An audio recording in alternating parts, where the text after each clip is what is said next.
आज की क्लास में तो सब कॉमर्शियली इंपॉर्टेंट सेल पढ़े। सब कॉमर्शियली इंपॉर्टेंट सेल, इसमें सबसे पहला है ड्राई सेल। ड्राई सेल को लेक्लांचे सेल भी कहा जाता है। ड्राई सेल को क्या बोलते हैं? Leclanche cell.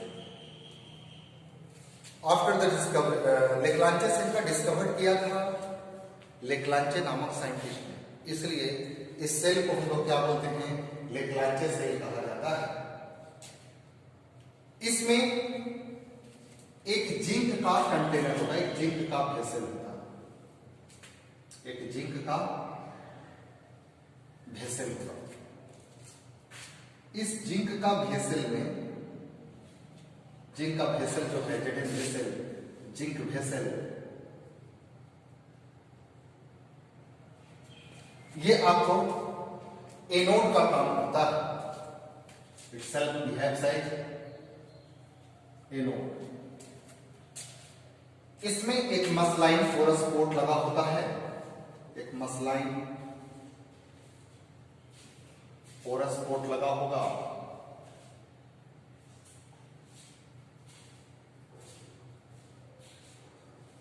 और मसलाइन पोरस पोर्ट पेपर वगैरह का बना होता है, मसलाइन पोरस पॉट। इसके अंदर अमोनियम क्लोराइड और ZnCl2 के मिक्सचर को पेस्ट के रूप में भरा हुआ रहता है। The paste of ammonium chloride, the paste of ammonium chloride and ZnCl2, ammonium chloride plus ZnCl2 के मिक्सचर को इसमें प्लेस किया हुआ है। और इसमें मैग्नीज डाइऑक्साइड और कार्बन पाउडर भरे हैं। कौन कौन चीज? MnO2 plus carbon powder. और इसके जस्ट सेंटर में एक ग्रेफाइट का इलेक्ट्रोड लगा होता है और इसके इंड पे ब्रास का कैप होता है। ये क्या है? ग्रेफाइट इलेक्ट्रोड जो इटसेल्फ बिहेव्स एज कैथोड। कैसा बिहेव करेगा? और इसको पीच से इसको ब्लॉक कर दिया जाता है और इसके ऊपर रेपर, ये आपका ग्रेफाइट रड है। तो आपने देखा इसमें एनोड का काम कौन करेगा? Zinc vessel behaves as anode and graphite rod behaves as cathode. Electrolyte के रूप में कौन काम करता है? Ammonium chloride. और इसके अंदर भरा हुआ है कौन सी? Manganese dioxide. अब सेल रिएक्शन देखते हैं। सेल रिएक्शन, तो एट एनोड, एनोड जो जिंक का वेसल है, zinc Zn2 plus loss 2 electron. कितना इलेक्ट्रॉन का लॉस कर रहा है? 2 इलेक्ट्रॉन का, यानी ऑक्सीडेशन टेक्स प्लेस। हम लोग जानते हैं कि एनोड पे ऑक्सीडेशन का प्रोसेस होता है, ये ऑक्सीडेशन का प्रोसेस होता है। एट कैथोड, कैथोड कौन चीज का बना है? ग्रेफाइट का। ग्रेफाइट एक इनर्ट इलेक्ट्रोड है, रिएक्शन में टेक पार्ट नहीं करेगा, लेकिन इसका सराउंडिंग मटेरियल जो है MnO। अच्छा, एक बात और, अमोनियम क्लोराइड जो है यहाँ पे एक डिसोसिएट किए हुए रहता है ऐसे, ammonium chloride NH4 plus and Cl minus. तो ये नेगेटिव पार्ट तो यहाँ पे रह गया, लेकिन ये पॉजिटिव पार्ट यानी ammonium ion cross to the muslin bag, muslin bag को क्रॉस कर जाता और उधर में मिलेगा इसको क्या? MnO2 plus NH4 plus. Electrons लेकर के ये बन जाता है MnOOH प्लस NH3। अगर बाई दो से मल्टीप्लाई करें लॉस ऑफ इलेक्ट्रॉन बराबर गेन ऑफ इलेक्ट्रॉन करने के लिए, तो नेट सेल रिएक्शन हमारा ऐसा होगा, zinc plus 2 MnO2 plus 2 NH4 plus gives Zn2 plus MnOOH +2NH3। लेकिन मैं आपको बता दूं, अमोनिया यहां से गैस के फॉर्म में लिबरेट नहीं करता। Ammonia can not liberated as gas, बल्कि जिंक 2+ आयन और ammonia combine to form a complex compound Zn NH3 whole 4 2+, और ये एक ब्लैक कलर का कंपाउंड बनता है। कैसा कंपाउंड? देखिए, सेल डेड करने के बाद अगर आपने खोला होगा तो देखिएगा सब ब्लैक ब्लैक कलर का निकलता है। कारण है कि ये डेड होने के बाद ये कंपाउंड कन्वर्ट कर जाता है जिंक का कॉम्प्लेक्स में। अच्छा, एक इंपॉर्टेंट बात, यहां कार्बन पाउडर क्या करता है? Role of carbon powder, role of carbon powder.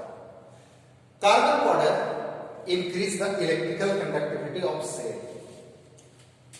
Increase the electrical conductivity of cell. ये सेल के इलेक्ट्रिकल कंडक्टिविटी को बढ़ाता है। कौन? Carbon powder increase the electrical conductivity of cell. और इस सेल का सेल वोल्टेज कितना होगा? इस सेल कितना होगा? तो 1.2 वोल्ट से लेकर के 1.5 वोल्ट तक होता है। 1.2 वोल्ट से लेकर के 1.5 वोल्ट तक होता है। और एक और इंपॉर्टेंट बात, एक क्वेश्चन पूछा जाता है जी, why dry cell can not be store for a long time? Dry cell can not be store for a long time. इसका आंसर क्या होगा? In dry cell ammonium chloride is used, ammonium chloride is used as electrolyte which is acidic in nature, which is acidic in nature and corrode the zinc vessel. और zinc vessel को क्या करेगा? क्रोड करेगा। तो zinc vessel use करे के पहले से गल जाएगा, क्रोड कर जाएगा, डिजॉल्व कर जाएगा उसमें, जिसके चलते सेल बहुत ज्यादा दिन तक के नहीं चलेगा। Therefore dry cell can not be store for a long time, बहुत ज्यादा समय तक के उसको स्टोर किया नहीं जाता।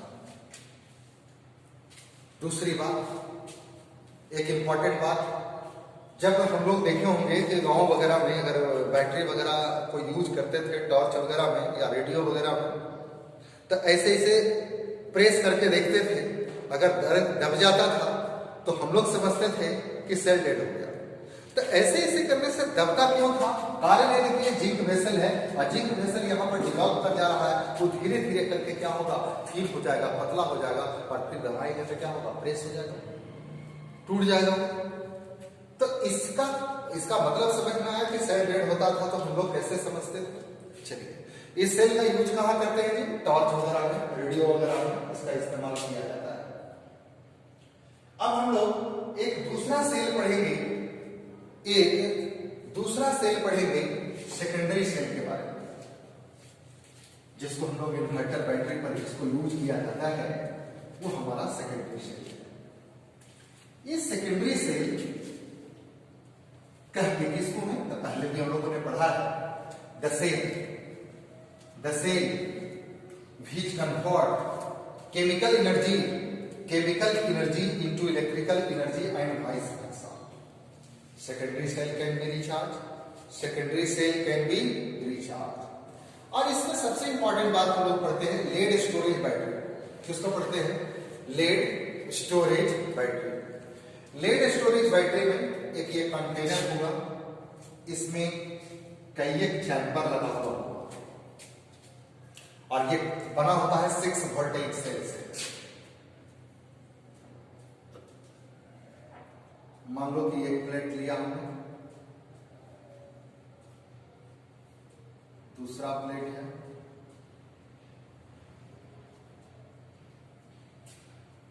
तीसरा है,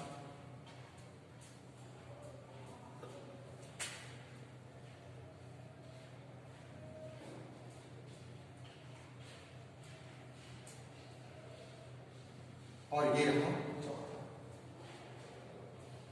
देखिए, एक प्लेट यहां है तो एक प्लेट इसी के ठीक अंदर ऐसे रहा होगा, ये यहां रहा होगा तो ऐसे रहा होगा, तो 1 2 3 4 5 6 6 हम लोग को दिख रहा है, लेकिन टोटल है 12, क्योंकि एक सेल बनने के लिए 2 इलेक्ट्रोड चाहिए, एक anode.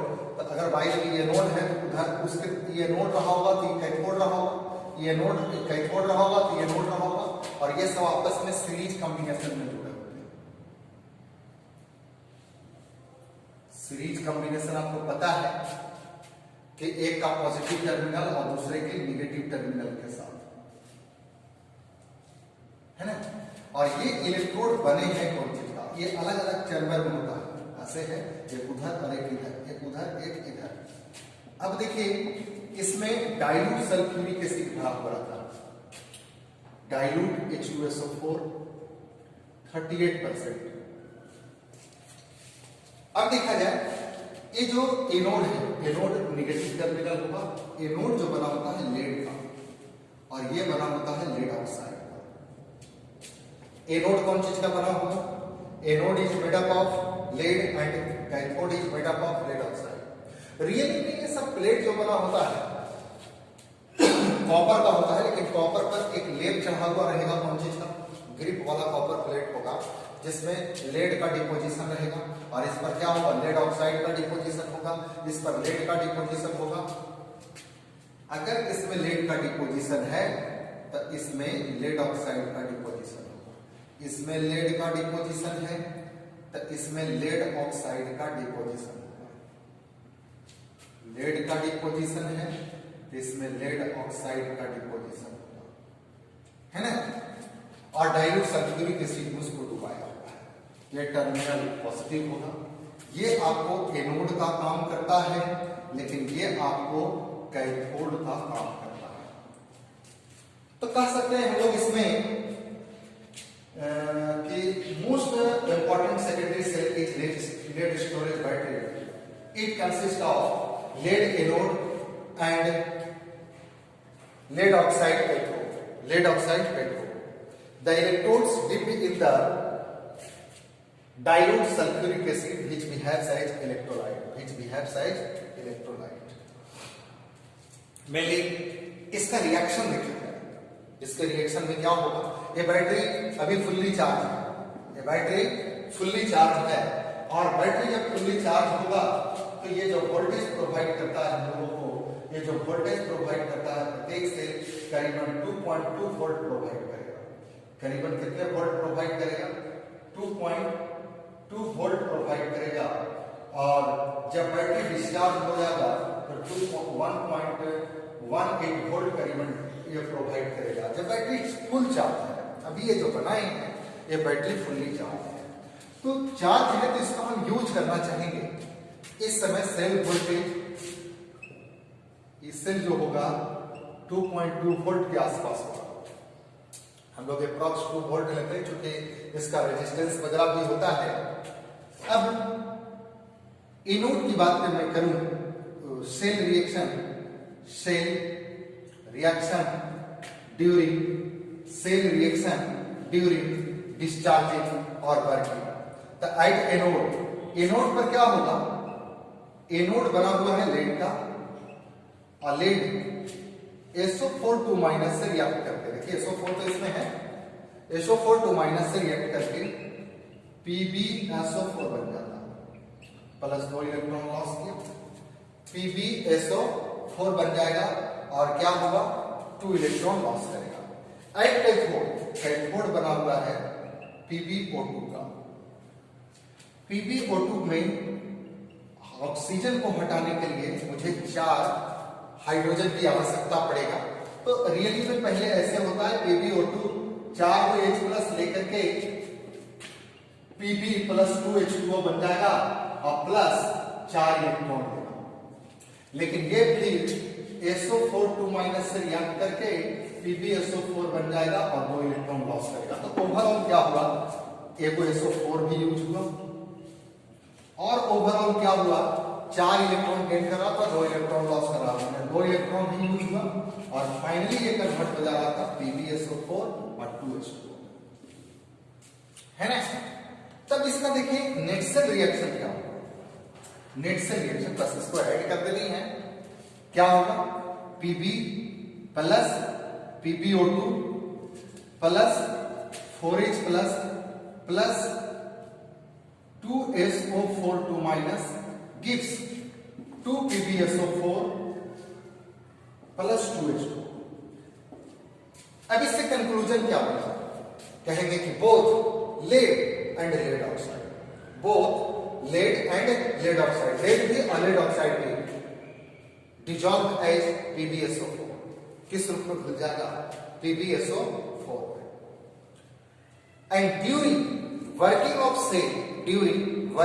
Cell, H2SO4 is consumed, H2SO4 is consumed, hence decrease the concentration of acid, acid का कंसंट्रेशन यहां क्या होगा?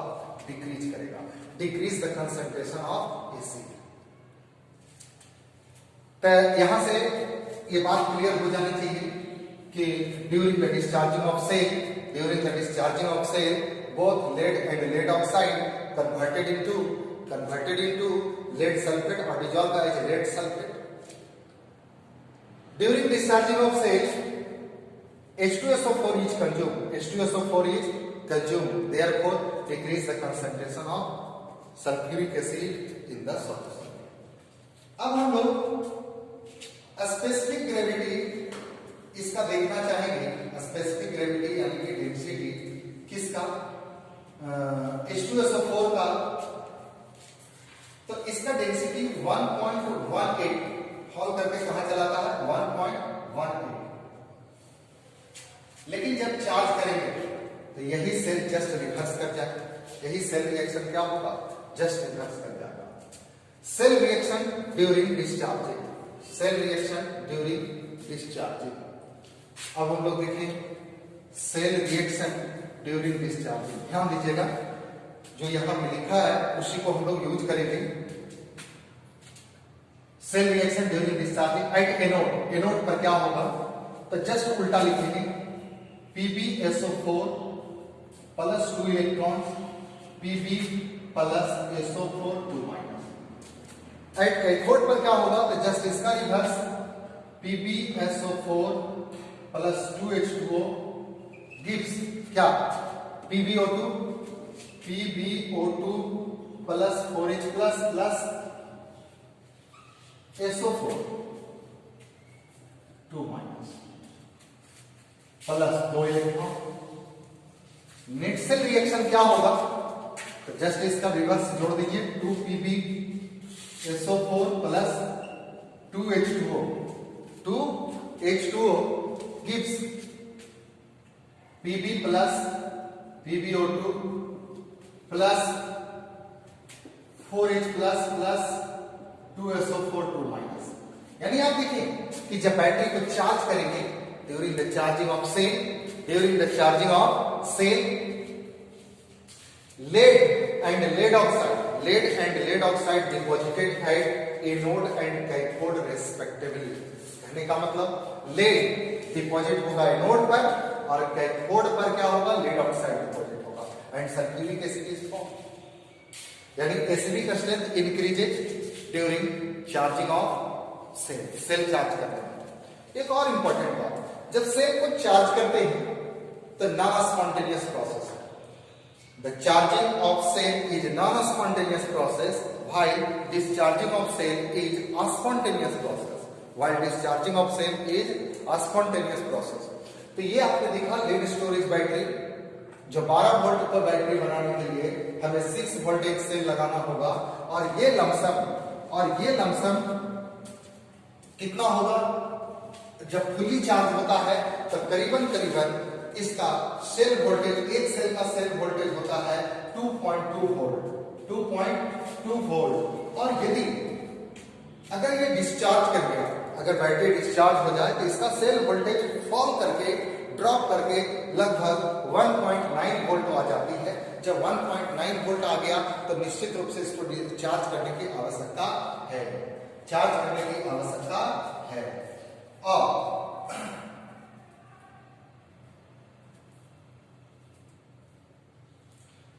बैटरी जब फुल्ली चार्ज होगा तो H2SO4 का स्पेसिफिक ग्रेविटी 1.25 होगा। स्पेसिफिक ग्रेविटी कितना होगा? 1.25। कब? जब फुल्ली चार्ज होगा तब। और जब बैटरी डिस्चार्ज होगा तो उस समय इसकी ग्रेविटी होती है 1.18, यानी कि स्पेसिफिक ग्रेविटी कब, जब डिस्चार्ज हो जाएगी तो कम होगा H2SO4 का स्पेसिफिक ग्रेविटी, और जब चार्ज हो जाएगा तो H2SO4 चूंकि बन जा रहा है, H2SO4 फॉर्म कर जा रहा है, इसलिए उसकी स्पेसिफिक ग्रेविटी क्या होगी, ज्यादा।